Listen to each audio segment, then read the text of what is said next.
Դե ուսով եմ չեք ձանձրանում արդեն ավարտում ենք։ Մեր վերջին պատմությունը մի ամերիկահայի մասին է, որը զբաղվել է ինտերնետային գովազդով։ Հետո ամեն ինչ թողել է, հաստատվել հայրենիքում եւ ինչպես ինքն է ասում, Թուրքի աչքի առաջ ու հենց սահմանին հիմնել է շահութաբեր բիզնես։ Այժմ գյուղատնտեսությամբ է զբաղվում, թե ինչպես, կպատմի Մանու Իրիցյանը։ 5 տարի առաջ կայացրեց գլխավոր որոշումը հաստատվել պատմական հայրենիքում։ Արդեն 3 տարի գարդան սկսվելուն պես ամեն առավոտ մոտ 90 կիլոմետր ճանապարհ է անցնում, որ հասնի Հայաստան-Թուրքիա սահմանին, այնտեղ, որտեղ հանդիպում են Արաքսն ու Ախուրյանը։ Դորի մեջ Բագարն է, Ախուրյանն է,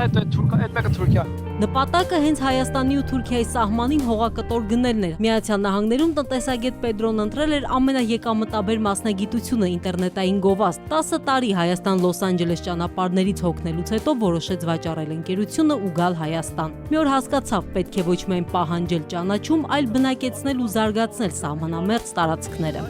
Սպիրկից եկան պատերազմ կռիվ արեցին, զոհվեցին, ասենք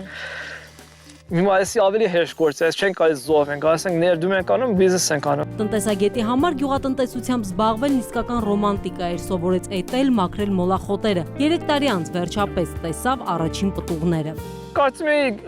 գյուղատնտեսությունը հեշտ բան է, ծառը տնկում ես ու ջուրում ես, ինչքան դժվար պետք է լինի։ Բայց ով գիտե որ սա հողեր քար են, Հայաստանի հողերը լրիվ քար են։ 3 տարի քար են քաղաքում, էլի քար են գտնում, ասենք այս փոքր է դեր, մեծ քարեր։ Քարերից հետո երկրորդ խնդիրը, որին բախվեց սկսնակ գյուղատնտեսը, ջուրն էր։ Բլրի վրա գտնվող հողամասին ջուրը դժվար է հասնում։ Որոշել է էլի ներդրում անելու անցնել նորագույն տեխնոլոգիայի կաթիլային համակարգի։ Ջրամբարի հորն արդեն փորել են, մնացած քարերով էլ գծել է իր հողամասի սահմանը։ Այս ցելոֆոնից պիտի դնենք վրան, Հայաստանում չկա, դուրսից Պարսկաստան, Թուրքիա կամ ԱՄՆ-ից պիտի պատվիրենք։ Շատ ավելի մատչելի ձևով կարես ջուրամեկուսացնես։ Այնինչ մեծ ու մասնագիտական թիմով են անում արտասահմանցի գյուղատնտեսները Պետրոն Պետքյանի իր փոքրիկ թիմի հետ։ Երբ սկսեցին փորել ջրամբարը ու հավաքել հողամասի քարերը, աշխատուժի պակաս զգացին։ Պետրոն հասկացավ, սահմանային գյուղերում տղամարդիկ քիչ են։ Պետրոյի երազանքն է իր 160 հեկտար հողակտորն ամբողջությամբ մշակել ու ստեղծել աշխատատեղեր սահմանամերձ գյուղերի բնակիչների համար։ Տարին մի անգամ գալիս է, ես կաֆեներում նստում ենք, լավ ժամանակ անցկացնում ու հետ գնալուց արդեն զգում եմ որ չէի ուզում հետ գնալ Ամերիկա, ասեմ մի ամիս կամ 3 շաբաթ ուստեղի,